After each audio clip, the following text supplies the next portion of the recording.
My next guest returns to the cage against Hector Saenz on January 21st when Fury FC makes a return to Houston, Texas for Fury FC 85. He's Tapology's number 3 ranked lightweight in Oklahoma. He is Tracy Reeder. How's it going today, Tracy? Oh, man, it's good until you told me I was number 3. That doesn't make a whole lot of sense to me. I think I'm number 1, but I should be.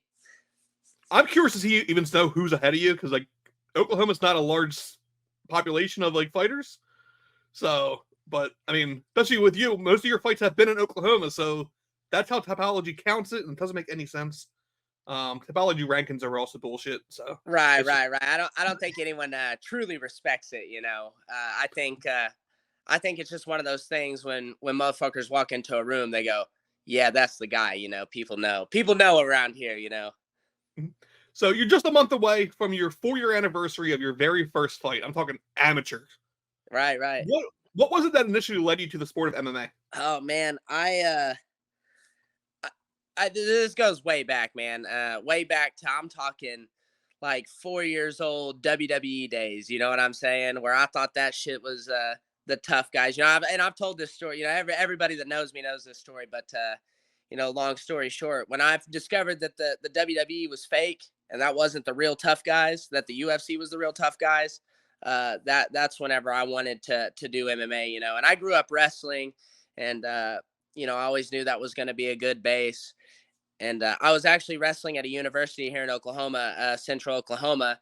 Shout out to them. They just won a dual national championship yesterday.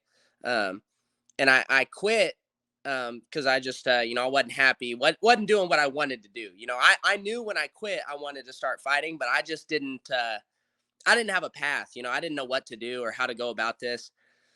So a guy in Claremore, he owns a jiu-jitsu gym called Paycheck Martial Arts.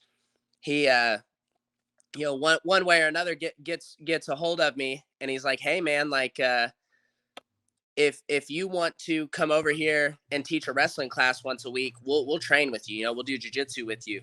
And at this time, I'm 6 months away from going and wrestling in a different university, and I went in there and I beat the fuck out of everybody. And I got tapped one time, and that, thank God, because if I didn't, I would have thought that jiu-jitsu was bullshit, and I was just a dumb kid, and they were like, "Man, you're good," and they had never had a competitor out of their gym that was a fighter. They had jiu-jitsu competitors, and he told me, and if I trained for 6 months, he'd find a way to get me in the cage. And we did just that, bro, with no striking training, really, no striking coach.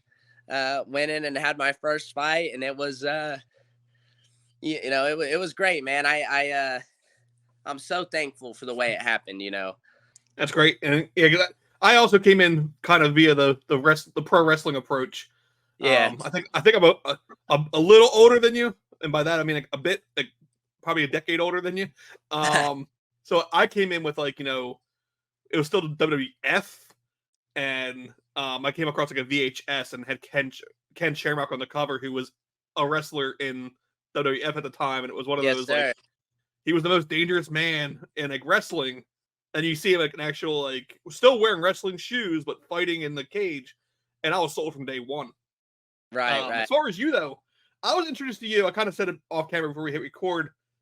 In your first initial trip out of Oklahoma, as far as fighting goes, up in Ben Salem, PA, you fought the Muscle Hamster Josiah Harrell for CFFC, which, as you can tell, hometown kid. Right. A big fan of the promotion.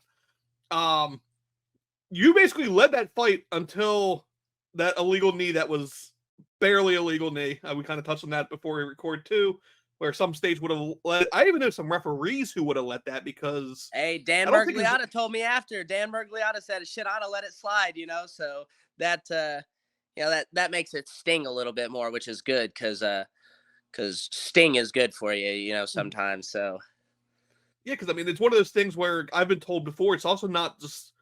It was like, where was the hand when you initiated it, and then contact and all that. And Dan, he was the only referee that night. So if he's saying there was another ref, the one that was in there. Dan was the outside official.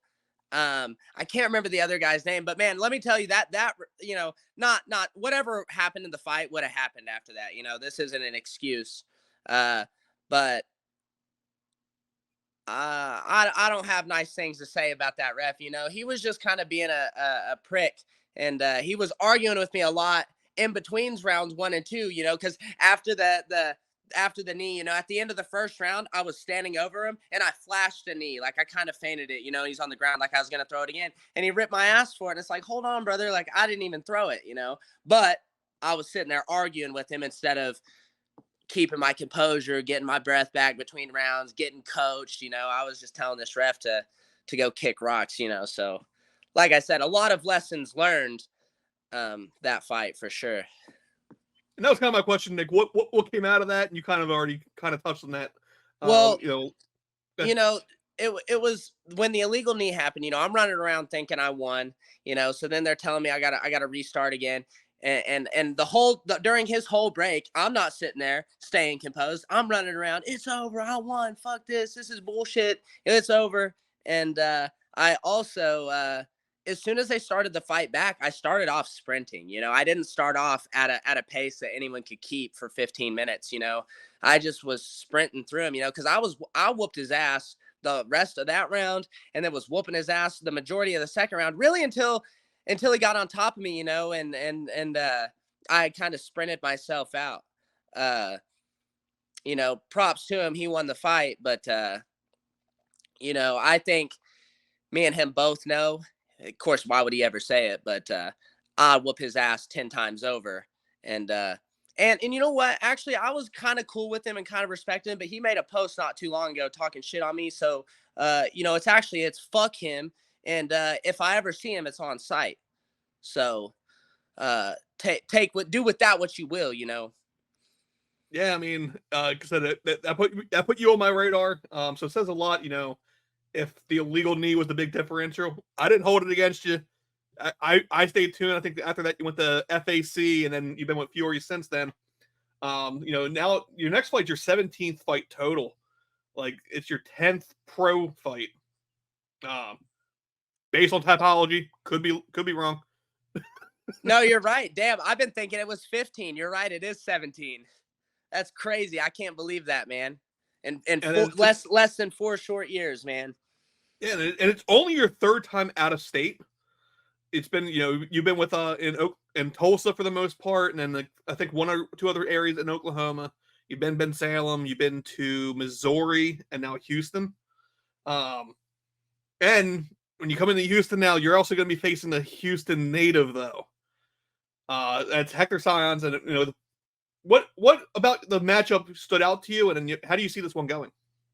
Man, the matchup. I mean, he's here's the thing, man. When you're fighting guys, once you get over that 5th pro fight, you're fighting real guys no matter what. Even the guys with upside down records, even the shitty guys are all tough guys. So. He's a southpaw. I fought more southpaws than orthodox guys. He's a southpaw. He's a little bit shorter, But as far as him being a hometown guy, as far as traveling, I know I haven't traveled much, but what people don't know is I grew up wrestling, bro. Like, I've wrestled in almost every state that is known for wrestling, So the traveling, him being from Houston, like, all that shit is smoke and mirrors. That's an illusion. He's living in his world right now. You're living in your world, and I'm living in my world, and I'm taking my world to his world, and I'm looking to whoop his fucking ass, So, at the bottom line, they're putting up a cage somewhere, and then they're going to put us 2 in it, and we're going to duke it out. I feel like it's a good matchup for me, but that's how I'm supposed to feel about everybody. I feel like every matchup's a good matchup for me. I mean, if the motherfucker's got 2 hands and 2 feet and he's throwing them at me, that's a good matchup for me. Let's go. So it was pretty much as soon as they offered this fight, it wasn't let's look him up. It wasn't what's he good at. It was let's go, So I'm really excited. I think that this is going to be a great performance for me. Awesome. And then, the one thing that's not smoke and mirrors though about Texas is they're known for a handful of things. Like, it's like Buc-ee's, barbecue, shitty judges. Oh, The advantage Well, there, though, is you've only been in the judges like 2 or 3 times.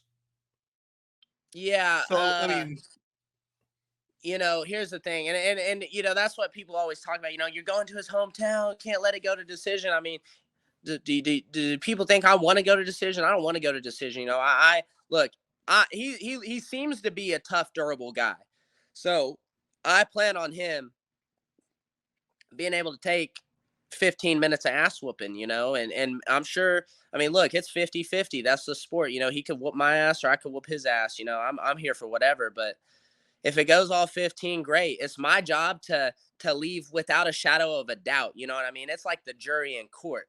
There can't be a fucking shadow of a doubt. And if there is, and they make a bad call, and he had some good moments, well, it's on me. I don't think it'll be a factor.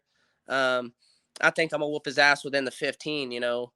Um, I don't really give a fuck about the Texas judges or Bucky's or any of that bullshit. I want to go in there. I want to whoop Hector Saenz, whatever the fuck. I want to whoop his ass, and then I want to come right back to Oklahoma, beautiful Oklahoma, my hometown of Claremore, Oklahoma, um, and just be back with my guys. You know what I'm saying? After a successful business trip.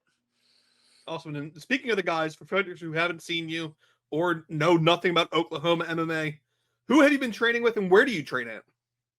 Man, I train at Clinch Martial Arts in Owasso, Oklahoma. I still train at Paycheck Martial Arts in Claremore. Main training partner Ryan Hoover. I mean, I don't know if you know this guy. He's 5-0 pro.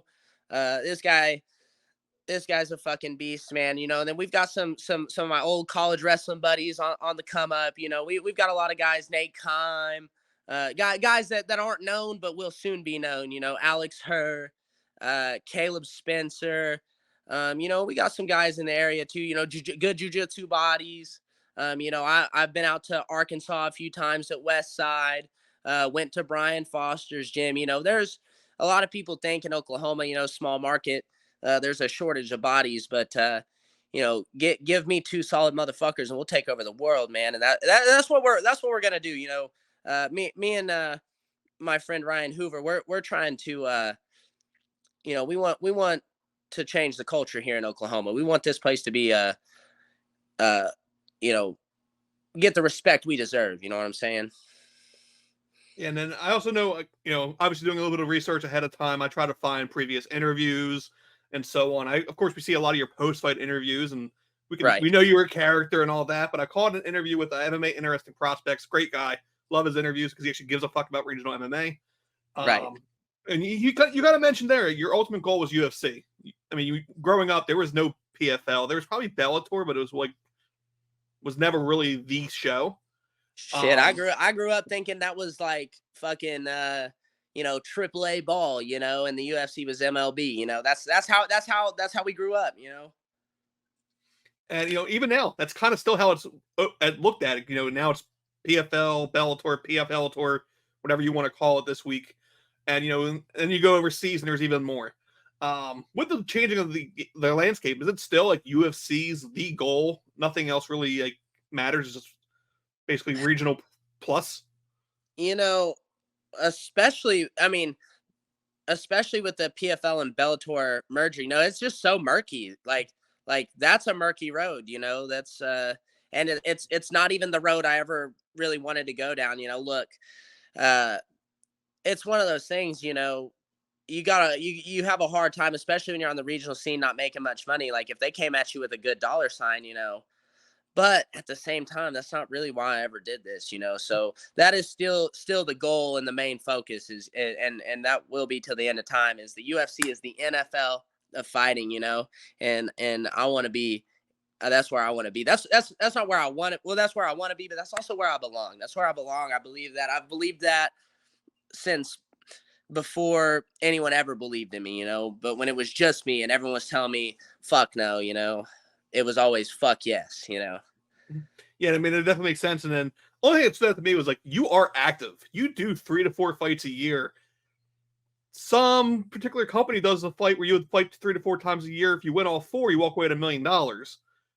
Kind of was a little interesting there, but it makes sense too. If UFC, you keep winning, you're going to make $1 million there too. Yeah, So, the activity in the beginning of my career was really just I had gotten fired from my job and not told anybody.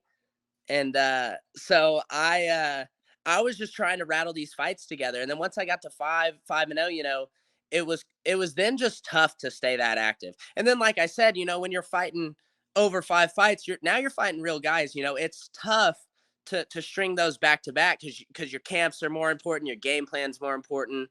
The guys are just better. You're taking more damage, you know. And just five is a lot, But I think 3 to 4 in a year, that's going to be my schedule pretty much till the end of time. No matter if I'm fighting for Fury, CFFC, UFC, PFL, whatever it is now, PFL tour.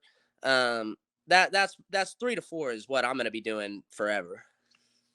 And then, just for those who haven't seen you fight, I kind of said you're a character from the start, from the walkout to the post fight. You're one of a kind. Like, I think you can probably agree. It's like you and like Tate McSpadden. Like, you two stand out across the entire like landscape. Tater, hey, I feel so bad. I can't believe I forgot to mention Tater earlier in my training partners. I mean, this guy, I've been training with Tater. He's one of my first real training partners as far as MMA goes. Shout out to that guy. I love that guy, man. Yeah, you think I'm a character, bro. This guy is a fucking nutcase. Yeah, I think we tried scheduling like 2 or 3 interviews so far, but it was before the last fight and the injury, and I think we have one pending. I can't wait to talk to him because like so many questions. Hey, if you can get a hold of this guy, bro, props to you. So, but speaking of that, like, for people who haven't seen you, like, they're gonna see you in the fight, but like, who are you when you're not fighting? Like, who's Tracy Reeder the person? Man, I think all of those things hold true. I like to think I'm one of a kind. Look, this is what we do, bro. We're training all the time. My best friends are my training partners. So when we're not training, bro, we're just kicking it, fucking with each other. We're just always trying to have a laugh. When I'm not training, bro, I'm chilling because when you're training this much, you don't really have a whole lot of energy for much else, So when we're not training, we're just kicking it. I got 4 cats, I run around, I show my love to my cats, and then I'm just chilling, waiting for the next training session and then waiting for the next opportunity to whoop someone's ass or get my ass whooped. Awesome. And of course, the next person to get their ass cooked is Hector Saenz, Fury FC 85, Houston, Texas, January 21st. I'm going to pass the mic to you, though. I know, obviously, Sucker Punch represented. You have a bunch of sponsors. You have training partners, your social media. Anything else that's on your mind? I'm afraid to know what's on your mind, honestly. But the mic's all yours. Feel free to give all the shout-outs you want to give. Man, shout out to my sponsors, and Pro Plumbing, Claremore Wrestling Club, Route 66 Sports Bar. Buckets is really what the homies here call it, but that's not its official name, but it's Buckets. And then Jessica Wilburn Realty. I mean, this lady is like my fucking mom. She, shout out to her. Shout out to my gym, Clinch Martial Arts, my training partners, Dane Leak, everyone I named before, Christian Durr, Larry Paycheck, Michael Hayes, Ryan Hoover. Shout out to everybody. Shout out to my fucking cats. Shout out to you for having me on. Shout out to Fury FC for putting me on, and shout out to Hector for fighting me. But also at the same time, it's kind of like like fucking. So January 21st, UFC Fight Pass, Tracy Reeder versus Hector Saenz, Fury FC 85. They always do a great show, especially when it's the main event, and then we got 2 post slims afterwards. Great way to look at it, and what's cool is these guys treat you well when you do a performance. You either get the little bag they give you. Sometimes it's like a boom box. They just give shit away all the time at these shows. Here's the thing. Here's the thing, though. When they come to Tulsa, which is my backyard, they don't do it like they do it in Houston. They don't. They can say, whatever the reason is, I mean, they're new to Oklahoma, and the kind of Oklahoma crowd maybe isn't fucking with them all the way yet. I don't know, but look, I didn't get no fucking bag when I won these fights in Oklahoma. So I don't want no fucking Houston bag, okay? Not till we're doing the Oklahoma shows equal, you know. So look, there is no bonus. The I'm gonna feel on top of the world when I whoop his ass. I don't need a fucking goodie bag, you know. Maybe I'll hit the Boston Crab and get that extra 1,000. That I'll take. But whatever, yeah, keep your fucking backpack. Awesome. Again, like I said, January 21st, Fury UFC Fight Pass. Thanks for your time. Can't wait. Have a good one. Thank you, brother.